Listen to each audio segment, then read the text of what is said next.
देख रहे हैं मनी मंत्रा। मैं हूं आपके साथ कविता थपलियाल और ये शो जो है अब अगले आधे घंटे हम आपके तमाम सवालों के जवाब देंगे। इस बीच कोई सवाल चाहें तो पूछ सकते हैं, हम लाइव हैं सोशल मीडिया पर। आप चाहें तो अपने सवाल व्हाट्सएप भी कर सकते हैं, नंबर है 9619873567। लेकिन चलिए शो की शुरुआत करेंगे और मिलाती हूँ मैं आपको हमारे आज के मेहमान से। आपके तमाम सवालों के जवाब देने के लिए हमारे साथ है रुंगटा सिक्योरिटीज के CFP हर्षवर्धन रुंगटा।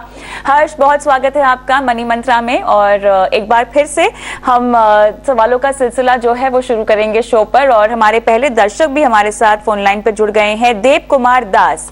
सर नमस्कार, कहां से बोल रहे हैं? नमस्कार मैम, আমি वेस्ट बंगाल हुगली डिस्ट्रिक्ट जी, खानाकुल थाना अच्छा से बोल रहा हूँ। ठीक है। अब हिंदी ठीक भावे नहीं बोल सकता, बंगाली में कंफर्टेबल है। आप थोड़ा सा हिंदी मिक्स करके बोलेंगे तो मैं समझ जाऊंगी। Okay okay okay, thank you ma'am ji. At first हम बंगाल में मैंने बात करने से कंफर्टेबल है। हाँ हाँ ठीक है, आप बोलिए। आप इंग्लिश बोल सकते हैं तो वो भी चल जाएगा। At first I am glad for you call money Mantra, thanks for show. Thank you so much, आपने अपना सवाल हमें भेजा। हाँ थैंक यू मैम। मैंने बहुत ही आनंद लगता है अच्छा शो में आने के, और हम रेगुलर ही शो देखता है। अरे वाह। हम तो एक CSC सेंटर चलाते हैं। अच्छा। तो अभी तो शो नहीं देख सकता, तो हाँ। रात में जब रिप्लाई होता है हाँ उस टाइम और यूट्यूब में देखता है। अरे तो वाह। हमने खूब अच्छा लगता है शो का। थैंक्स, आभार। और आपकी हिंदी तो बहुत बढ़िया है। आप कह रहे थे आपको हिंदी बोलनी नहीं आती, आप बंगाली में कंफर्टेबल हैं, आप तो हिंदी बहुत बढ़िया बोलते हैं। चलिए आपने जो सवाल मुझे भेजा है उस पर मैं आ जाती हूँ। बहुत बहुत शुक्रिया, आपने सराहना की शो की, और आप इतनी शिद्दत से ये शो देखते भी आए हैं और यूट्यूब पर भी देखते हैं। आपने कहा है कि आपको अपने दोनों बच्चों की प्लानिंग के लिए, आपकी बेटियों की शादी के लिए आपको पैसे इकट्ठा करने हैं। बेटी की पढ़ाई के लिए 30 लाख रुपए चाहिए और बेटी की शादी के लिए 15 लाख रुपए चाहिए 15 साल के बाद। सर बेटे को कहाँ पढ़ाने भेज रहे हैं? बेटी के शादी के लिए 9 इयर्स ओल्ड मेरा जो बेटी है, ओके 10 साल के बाद 15 लाख चाहिए, टारगेट है। उससे ज्यादा भी चलेगा तो 15 लाख से। और मेरा जो लड़का है वो 2 इयर्स ओल्ड, उसके 15 से 16 इयर्स के बाद 30 लाख एजुकेशन के लिए चाहिए। और मेरा रिटायरमेंट के लिए 40 लाख चाहिए। रिटायरमेंट के लिए केवल 40 लाख? हाँ 40 लाख, हम उससे ज्यादा तो एक्सपेक्ट करता है। अभी 40 लाख की टारगेट है।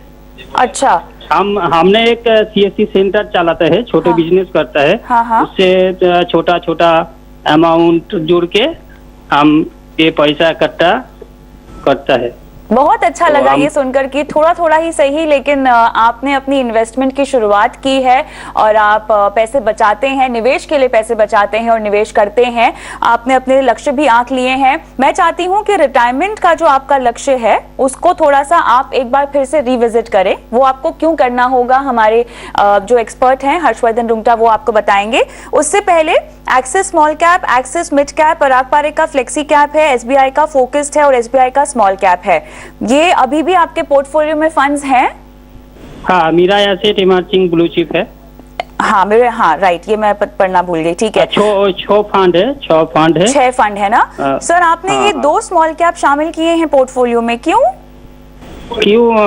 अपने शो में बताया था जो लॉन्ग टर्म में स्मॉल कैप ज्यादा अच्छा रिटर्न। बिल्कुल, मैंने जरूर ये भी कहा होगा उसके साथ कि ज्यादा रिस्क ना लें, और अगर आपके पास ऑलरेडी फ्लेक्सी कैप है, मिड कैप है, तो स्मॉल कैप आप छोड़ भी सकते हैं। बहरहाल पूरा आपके इसलिए तो हम आपके साथ जुड़ा है। जो सही बात है, अच्छा सजेशन। सही बात है। चलिए Harsh, over to you. I think मैंने काफी बातचीत कर ली है। अब बताएं आप इनको क्या करना चाहिए। देव कुमार के जो लक्ष्य हैं, बेटे की पढ़ाई, बेटी की शादी और खुद का रिटायरमेंट, अगर किसी गोल को रिविजिट करना है तो वो कैसे करें? बिल्कुल सही कहा कविता। ये देव कुमार जी एक्चुअली बातें भी इतनी अच्छी करते हैं कि कि हम उनके बातों में सुन के भी अच्छा लग रहा था। बिल्कुल। वेल नेवरदलेस कविता, आपने सही कहा कि जो रिटायरमेंट का गोल है, बाकी पढ़ाई और शादी का जो गोल इन्होंने बना रखा है वो अपनी जगह ठीक है, क्योंकि हमें पता चलता है कि शादियों में क्या कम भी खर्चा कर सकते हैं, बहुत ज्यादा भी कर सकते हैं, तो उसका कोई ऐसे बजट नहीं है, लेकिन इन्होंने सोच समझ के एक बजट जरूर बनाया होगा। तो देव कुमार जी, रिटायरमेंट का जो कविता आपसे कह रही है ना कि 40 लाख रुपए जो आप आज की तारीख में सोच रहे हैं, ये 20 साल बाद 40 लाख की जो वैल्यू होगी वो कम हो जाएगी, क्योंकि महंगाई दर बढ़ती रहती है। तो आपको फ्यूचर वैल्यू देखना है, ना कि आज की वैल्यू। नेवरदलेस, आपने जो सवाल पूछा था, आपका जो पूरा पोर्टफोलियो है वो पोर्टफोलियो कैसा है और उसमें ना जो आपके सारे लक्ष्य क्या पूरे होंगे, और 6000 या कुछ आप आसपास अभी कर रहे हैं और 6000 से और बढ़ाना चाहते हैं, तो टोटल आपकी जो SIP होगी वो 12,000 रुपए की महीने की है। वेल 12,000 अपने आप में जो रकम है उसमें अगर अग्रेसिव पोर्टफोलियो बनाते हैं तो आपके सारे लक्ष्य पूरे नहीं होंगे। तो नेवरदलेस शुरुआत अच्छी है। आपने जो जो फाइनल पॉइंट्स होते हैं, जो बेसिक पॉइंट्स होते हैं, वो तो आपने पूरे ठीक से कर रखे हैं। गोल को आइडेंटिफाई किया है, उसकी रकम को तय किया है, तो कम से कम आप एक स्टेप आगे हैं। अब आगे जाते हुए जैसे आपकी इनकम बढ़ती जाएगी, आप इन्वेस्टमेंट बढ़ाते रहिएगा। अब जहां तक ये 12,000 रुपए जमा करने की बात है, आपके पोर्टफोलियो में मैं थोड़े बदलाव कर रहा हूँ, और जो आपकी स्कीम्स है उन्हीं में से मैं स्कीम्स रिटेन कर रहा हूँ। तो आपको कोई भी नया फोलियो या कोई दूसरी स्कीम जोड़ने की जरूरत नहीं है, सिर्फ जो अमाउंट है वो चेंज करिएगा, और 2 स्कीम आपकी बंद कर रहा हूँ। तो मेरा asset emerging blue chip fund जो है उसमें 2,500 करिए, पराग पारिक फ्लेक्सी कैप में 5,000 महीने का करिए, SBI फोकस्ड फंड उसमें 2,500 और एक्सिस मिड कैप फंड उसमें 2,000। तो आपके टोटल 12,000 इन्वेस्ट हो जाएंगे और आपके इन 4 फंड में डिवाइड हो जाएंगे। तो 6 फंड रखने की जरूरत नहीं पड़ेगी, फंड थोड़ी पोर्टफोलियो कंसाइज होके 4 फंड पे आ जाएगा। किसी भी लक्ष्य के लिए क्या इनको निवेश बढ़ाने की जरूरत है, हर्ष? यस, इनफैक्ट अगर हम देखें कि इनके सारे लक्ष्य पूरे नहीं होने वाले हैं 12,000 रुपए से, तो अगर हम कोई टारगेट दें कि भाई अगर आप उसे 18 या 20 या 25,000 कर लें तो शायद इनके दिक्कत आएगी। तभी मैंने कहा कि जैसे जैसे आप बढ़ा पाएंगे वैसे वैसे आप SIP बढ़ाइए। अगर आप मानते हैं कि 2-3 महीने या 6 महीने बाद आप 1,000-2,000 रुपए से बढ़ा सकते हैं, उतनी बढ़ा दीजिए। ऐसा जरूरी नहीं है कि हर टाइम 5 या 6,000 रुपए बढ़ सकते हो तो ही हम शुरू करें। जितनी रकम से आप शुरू कर सकते हो उतनी रकम करिएगा, और देखेंगे कि धीरे धीरे आप अपने लक्ष्य की तरफ जरूर पहुंच जाएंगे। देव बाबू, निवेश तो बढ़ाना है, ठीक है? मेरा asset emerging blue chip, Parag Parikh flexi cap, SBI focused और एक्सिस मिड कैप आपको हर्ष कह रहे हैं कि अपने पोर्टफोलियो में अब आप शामिल करें। हर्ष, जिन फंड से आप निकलने की बात कह रहे हैं इन्हें, इनमें ये कैसे निकले? SIP को रोक दें और एक साथ रिडीम कर लें? जी हाँ, तो जो एग्जिस्टिंग फंड जो 2 स्मॉल कैप फंड हैं वो मैंने बंद किए हैं। तो उसमें ऑब्वियसली SIP बंद हो जाएगी, क्योंकि जो 12,000 है पूरा का एलोकेशन हमने 4 स्कीम्स में दे दिया है, और जो एग्जिस्टिंग स्कीम्स में आपके फंड है वो उसे रिडीम कर लें, और यही रेशियो में आप इन 4 स्कीम से वापस री इन्वेस्ट कर लें। तो तुरंत ही कर लीजिएगा, निकालें और वापस तुरंत री इन्वेस्ट कर लीजिएगा इन 4 स्कीम से जो हमने बताया। अच्छा देव कुमार जी, आप कितने सालों से इन फंड्स में हैं? 1 साल से ज्यादा तो हो ही गया होगा ना सब में? नहीं 2 मंथ से आपका ये जो प्रोग्राम देख के हम चूज किया, 2 मंथ से स्टार्ट किया। ओके, तो हर्ष फिर एग्जिट लोड 1% करीबन आसपास रहेगा, तो विच इज फाइन। अगर आप 2 महीने से इन्वेस्ट किए, वो भी 1,000 रुपए 2 फंड में इन्वेस्ट किए हैं, तो टोटल आपका जो इन्वेस्टमेंट होगा 4-5 हजार रुपए के आसपास होगा। तो आई डोंट थिंक उसके लिए कोई फोलियो खुला रखना और उसको एक मेंटेन करना वर्थ वाइल है। जो भी एग्जिट लोड है या जो भी मार्केट की NAV है, उस बेसिस से आप उसमें से निकल जाएं और उसे एग्जिस्टिंग फंड्स में किसी में डाल दें। तो टोटल आगे जाते हुए सिर्फ 4 फंड आपके पास रहेंगे जो आपको देखना, मॉनिटर करना। चलिए, तो देव कुमार जी ये तुरंत बदलाव कर दीजिए। भले ही 2 महीने हुए हैं निवेश शुरू किए हुए, इन फंड से आप निकल सकते हैं, जिससे आपको हर्ष ने निकलने की सलाह दी है, और नए फंड्स को पोर्टफोलियो में डालें।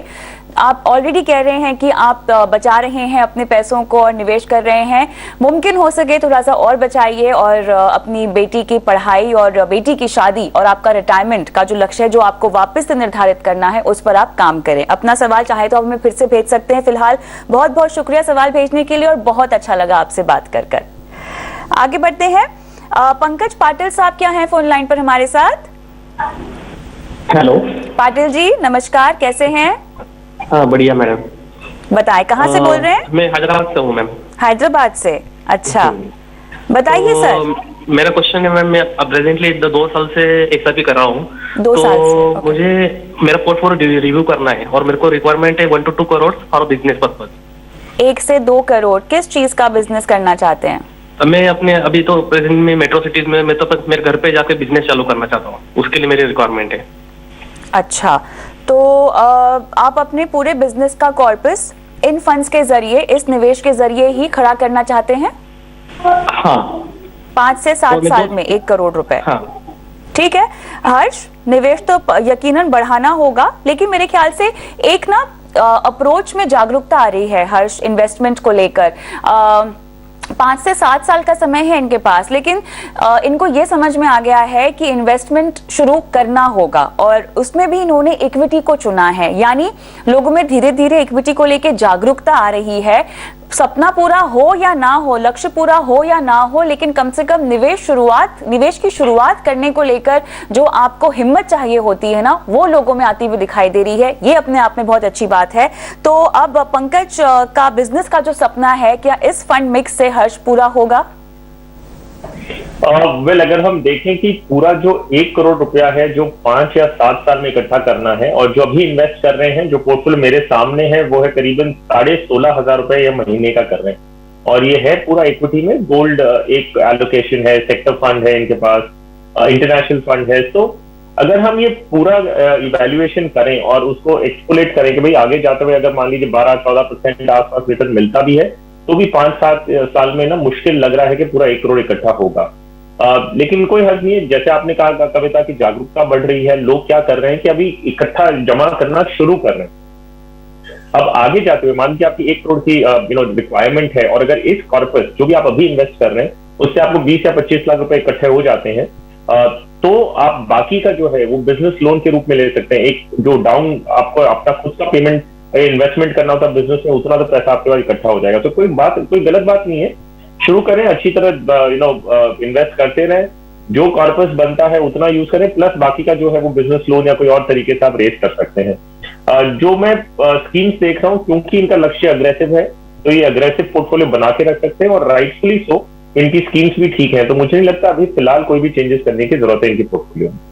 वाह पंकज, आपके तो फंड मिक्स पे थम्स अप दे दिया हर्ष ने। कैसे चुने आपने ये फंड्स? खुद रिसर्च की है या आर्थिक सलाहकार से मदद ली है? रिसर्च और बाकी 18 न्यूज़ वगैरह देख के ही सब कुछ किया है। सॉरी, मुझे समझ में नहीं आया, क्या कहा आपने? मैंने यूट्यूब देख के और बाकी टीवी न्यूज चैनल देख के ही किया है। बहुत बढ़िया। तो निवेश बढ़ाने की कोशिश कीजिए, जैसा कि हर्ष ने भी आपको समझाया है। अग्रेसिव आपकी अप्रोच अच्छी है, लेकिन निवेश में थोड़ा सा आपको और इन्वेस्टमेंट करना होगा, थोड़ा सा और आपको डालना होगा। आगे बढ़ते हैं और परिमल साहब फोन लाइन पर हैं। नमस्कार सर। हाँ नमस्कार मैडम, कैसे हैं? हाँ बढ़िया मैडम, फाइन। क्या करते हैं सर? हाँ मैडम, मेरा बिजनेस है। आपका बिजनेस है, बताइए। 17 साल बाद चाहिए 2 करोड़ रुपए, है ना? एक्चुअली मेरा रिक्वायरमेंट है आफ्टर 10 इयर्स, और अभी मेरे को कितना और एसआईपी अभी चल रहा है वो तो चालू किया हुआ है, 10,000 का टोटल एसआईपी है। 10 साल के बाद क्या रिक्वायरमेंट है सर आपकी? हेलो, 10 साल के बाद आपने कहा कि रिक्वायरमेंट है ना? 10 इयर्स के बाद रिक्वायरमेंट्स है अराउंड एजुकेशनल फंड के लिए, और आफ्टर टोटल 20 इयर्स के बाद रिटायरमेंट के लिए 2 प्लान है मेरा। तो रिटायरमेंट का तो आपने कहा है 2 करोड़, जिसको आपने दिया है 17 साल का समय। हाँ हाँ है ना? और 10 साल के बाद एजुकेशन के लिए आपको कितना? 10 इयर्स के बाद रिक्वायरमेंट है अराउंड 25 lakhs, 30 lakhs। ओके। निवेश कब से कर रहे हैं? सिंस लास्ट 4 to 5 years की कर रहा हूँ। सारे आईसीआईसीआई के फंड्स क्यों डालें पोर्टफोलियो में? हाँ अभी एक्सिस में, और उसमें एक ऑलरेडी स्टार्टअप किया हुआ है एक्सिस का। एक्सिस का एक ही है? हाँ, बाकी सारे आईसीआईसीआई के? बहुत पक्का दोस्त है आपका कोई आईसीआईसीआई का? और कौन सा कर सकता हूँ? अच्छा, नहीं, क्योंकि आपने एक ही एएमसी के इतने सारे फंड्स डाले हैं ना, 6 फंड्स हैं लगभग आपके पास आईसीआईसीआई के। और आईसीआईसीआई के 6 फंड है मेरे पास। वही मैं पूछ रही हूँ कि इतने सारे क्यों हैं? कोई आपका दोस्त है ना जो आपको बेचता है? नहीं, मेरा सब डायरेक्ट में ही है। सब डायरेक्ट में ही है, तो आपको बहुत भरोसा है आईसीआईसीआई के तमाम फंड्स पर? नहीं, ये 3 फंड है वो लमसम किए हुए हैं और SIP तो 3 चल रहा है ICICI का। और एक्सिस का SIP चालू करने का सोच रहा हूँ, एक्सिस स्मॉल कैप। चलिए बताते हैं आपके ये लक्ष्य पूरे होंगे या नहीं होंगे। हर्ष, उससे पहले 6 फंड्स ICICI के, कितनी गलत बात है एक ही फंड हाउस की इतनी स्कीम्स रखना? या क्योंकि सहूलियत भी हो जाती है बहुत लोगों को ना, आपका राब्ता होता है एक ही AMC से या एक ही बैंक से, आप लोगों को जानते हैं तो इजी ट्रांजैक्शंस भी हो जाते हैं, आप उन पे भरोसा भी करते हैं, तो कई बार लोग इस चक्कर में आके भी ले लेते हैं बहुत सारे इन्वेस्टमेंट प्रोडक्ट्स। ये तरीका सही है क्या? नहीं एक्चुअली कविता, तो अभी हम देखें तो ICICI डेफिनेटली एक बहुत ही अच्छा फंड हाउस है, उसमें कोई डाउट नहीं है। I mean one of the leading fund houses में आता है in terms of AUM, in terms of performances, in terms of seniority of fund managers. तो it's a very good fund house, उसमें डाउट नहीं है। लेकिन क्योंकि आपके पास इतने सारे और फंड हाउसेस के ऑप्शंस हैं, इतनी मल्टीपल फंड मैनेजर की एक्सपर्टीज आप ले सकते हैं, तो क्यों ना हम ये डिवाइड करें अपने पैसे अलग अलग फंड हाउसेस में, ताकि हमें भी एक फंड मैनेजर डाइवर्सिफिकेशन मिलता है। हर फंड मैनेजर का एक साइकिल आता है जब वो बहुत अच्छा करते हैं, कभी एक फेज आता है जो वो भी उनका भी परफॉर्मेंस इतना अच्छा नहीं होता है। सो डाइवर्सिफिकेशन फंड हाउस लेवल पे भी आपको करना चाहिए। तो मोस्ट सर्टेनली सारी एक ही स्कीम, एक ही AMC की स्कीम में डालना, बेटर ऑप्शंस अवेलेबल हैं, आई वुड से दैट। हालांकि as I said ICICI is a very good fund house otherwise. अभी हम इनके कैलकुलेशन आ रहे हैं, जो इन्हें नंबर्स जो इन्होंने बताए कि 10 साल बाद इन्हें 30 लाख रुपया चाहिए करीबन, और 17 साल बाद 2 करोड़ रुपए चाहिए। तो अभी जो इनकी इन्वेस्टमेंट है, आई एम श्योर आप भी समझ गई होंगी, 11,000 रुपए, 10-11,000 रुपए महीने की SIP से पूरा नहीं होने वाला। अगर हम सिर्फ एक अनुमान लगाएं, कई बार लोग पूछते हैं कि करना कितना होगा इन्वेस्ट, तो हम सिर्फ अगर रिटायरमेंट का कॉर्पस है जो इन्होंने पहले हमें भेजा था, तो अगर हम थोड़ा कैलकुलेशन अगर देखें, अगर हम 10% अगर पोर्टफोलियो पे रिटर्न देखते हैं अगले 17 साल में, तो इन्हें हर महीने का 38,000 रुपए जमा करने। अगर हम 12% से देखते हैं तो करीबन 30,000 रुपया होता है। अगर हम 14% से देखते हैं तो करीबन 25,000 रुपए हर महीने का जमा करेंगे, तो इनका सिर्फ रिटायरमेंट का कॉर्पस पूरा अक्यूमुलेट होगा। एजुकेशन तो हम इसमें गिने ही नहीं है। सो एसेंशियली कहने का ये मतलब है, जितना आप इन्वेस्टमेंट बढ़ा सके बढ़ाते रहिए, क्योंकि आपके गोल्स बहुत ज्यादा अग्रेसिव और बहुत ज्यादा बड़े हैं, तो आपको उस लिहाज से इन्वेस्टमेंट्स बढ़ाते रहना पड़ेगा। अगर हम अभी पोर्टफोलियो पे नजर डालें, तो पोर्टफोलियो में 2-3 चेंजेस हम जरूर कर सकते हैं। एक इनका जो ये इंडिया अपॉर्चुनिटी फंड है, बेसिकली एक बिजनेस साइकिल फंड है। आई वुड सजेस्ट कि इसकी जगह पे आप एक फ्लेक्सी कैप फंड ले लें, ताकि आपके पास ऑप्शन रहेगा कि जो फंड मैनेजर अगर स्मॉल कैप, इन्होंने कहा जैसे एक्सिस का स्मॉल कैप ऐड करना चाह रहे हैं, तो एक फ्लेक्सी कैप की अप्रोच से स्मॉल कैप इन्वेस्टमेंट करना ज्यादा बेटर होता है। एंड इंटरनेशनल फंड भी अपने पोर्टफोलियो में डाइवर्सिफिकेशन पॉइंट ऑफ व्यू से अच्छा है। तो ये दोनों का पर्पस जो है वो आपको एक पारंपरिक फ्लेक्सी कैप दे देता है, उसमें करीबन 25 to 30% इंटरनेशनल इक्विटी का एक्सपोजर मिल जाएगा। तो बहुत ज्यादा स्कीम्स भी ऐड नहीं होगी और आपका ये जो पर्पस है फुलफिल हो जाएगा। तो एक स्कीम कम जरूर ICICI की हम कर सकते हैं। बाकी जो इनकी ICICI ब्लू चिप फंड है जिसमें इन्होंने लमसम कर रखा है, बाकी large and mid cap MNC ये फॉर द मोमेंट कंटिन्यू करें, लेकिन जब इन्वेस्टमेंट बढ़ाएंगे तो एक बार फिर से ये पूरा रिव्यू करना पोर्टफोलियो का, और फिर उसमें जो चेंजेस करने हम उस समय करेंगे। चलिए परिमल जी, उम्मीद करते हैं कि आपको सलाह समझ में आ गई है और हर्ष के बताए हुए चेंजेस को आप इम्प्लीमेंट करें। मेरा एक क्वेश्चन ये है कि ICICI के अलावा और कौन से फंड का आगे कर सकते हैं? एक्सिस का कर सकते हैं, axis small cap fund long term के लिए। बिल्कुल, आपको हर्ष ने वही समझाया है। मेरे पास समय की थोड़ी सी कमी है, मैं आपसे रिक्वेस्ट करना चाहूंगी कि आप ये शो को YouTube पर देखें और आपको जो सलाह दी गई है उसको आप वापस से प्ले कर सकते हैं और फंड्स के नाम भी सुन सकते हैं। बहरहाल हर्ष, ट्विटर पर हमारे एक दर्शक ने आपको सवाल भेजा है अभी कोटक फ्लेक्सी कैप में निवेश को बदलकर PGIM इंडिया फ्लेक्सी कैप में क्या निवेश कर सकते हैं या नहीं? अगर हम देखें कविता, तो कोटक फ्लेक्सी कैप कई बार लोगों के मन में ऐसा आता है कि रीसेंट पास्ट में अगर हम देखें 1 year 3 years ये जो टाइम होराइजन है उसमें शायद ये बेस्ट परफॉर्मिंग फंड नहीं रहा है, उसमें ये थोड़ा लैग किया है।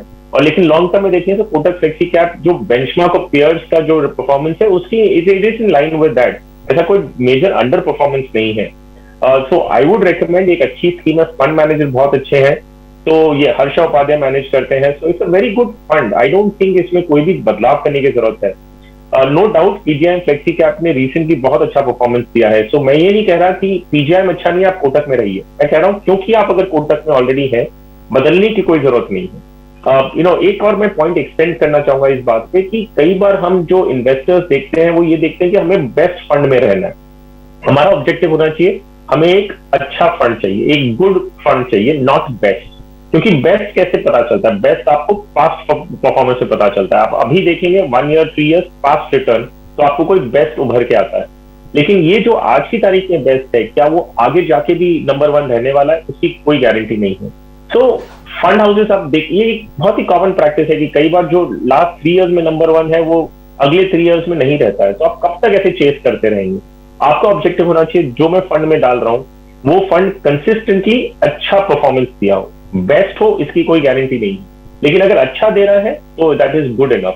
अभी अच्छा क्या होता है? बेंचमार्क से बेटर है, पीयर्स से बेटर है, उसके जो रिस्क रेशियोज है उसके हिसाब से वो आपको एक अच्छा परफॉर्मेंस दे रहा है, दैट इज गुड इनफ। तो कोटक फ्लेक्सी कैप में डेफिनेटली बने रहते हैं। ऑलराइट, अगले सवाल की ओर हम आगे बढ़े उससे पहले वक्त हो गया है आज का निवेश का गुरु मंत्र जानने का।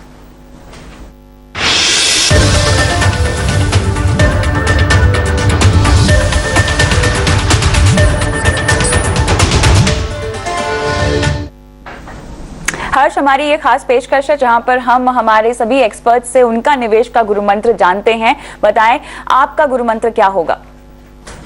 अगर कविता एक ही गुरु मंत्र है वो ये है कि मार्केट जो है, जो इक्विटी मार्केट है उसका नेचर है कि ये वोलेटाइल है, मार्केट ऊपर और नीचे करेगा। तो कई बार लोग ये सोचते हैं कि मार्केट जब नीचे गिरने लगता है तो घबरा जाते हैं और अपनी एसआईपी बंद कर देते हैं, मार्केट से पैसे निकाल लेते हैं। तो एक ही गुरु मंत्र है वो ये है कि मार्केट को आप पहचानें और समझें और ये एक्सेप्ट करें कि मार्केट ऊपर नीचे करेगा। आप इससे घबरा के एसआईपी आपकी बंद नहीं करनी है और आपको पैसे निकालने नहीं है, बल्कि आप इन्वेस्टमेंट लगातार करते रहें ताकि आपको जो सही मायने में रुपी कॉस्ट एवरेजिंग का फायदा वो मिलेगा। अगर मार्केट नीचे गिर रहा है तो भी आप इन्वेस्ट कर रहे हैं तो आपको ज्यादा यूनिट्स मिल रही हैं। जब मार्केट बढ़ेगा आपको उसका फायदा, आपको उतनी नंबर ऑफ यूनिट्स पे एनएवी बढ़ेगी तो आपको फायदा मिलने लगेगा।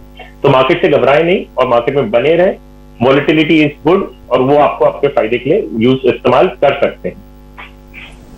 चलिए, तो इसी के साथ हर्ष आपका बहुत बहुत शुक्रिया, समय निकाला और दर्शकों को उनकी फाइनेंशियल प्लानिंग में आज आपने सहायता की है। मनी मंत्रा में मुझे भी इजाजत दें, लेकिन बहुत जरूरी बात, इन्वेस्टमेंट हो, इंश्योरेंस हो, क्रेडिट कार्ड हो, लोन हो, टैक्स हो, किसी भी मुद्दे पर सवाल पूछना चाहते हैं तो सोशल मीडिया पे अपने सवाल हम तक पहुंचा सकते हैं या अपने नंबर अपना सवाल जो है व्हाट्सएप के जरिए भी हम तक पहुंचा सकते हैं। नंबर आपकी स्क्रीन पे फ्लैश हो जाएगा व्हाट्सएप का, और अपना सवाल भेजें जहां पर बारीकी से अपने फाइनेंशियल गोल्स हमें बताएं, कितनी एसआईपी कर रहे हैं, अगर कर रहे हैं तो, और आपके लक्ष्य क्या हैं, तमाम जानकारियां दें ताकि हम आपकी करा सके कंप्लीट फाइनेंशियल प्लानिंग। नमस्कार।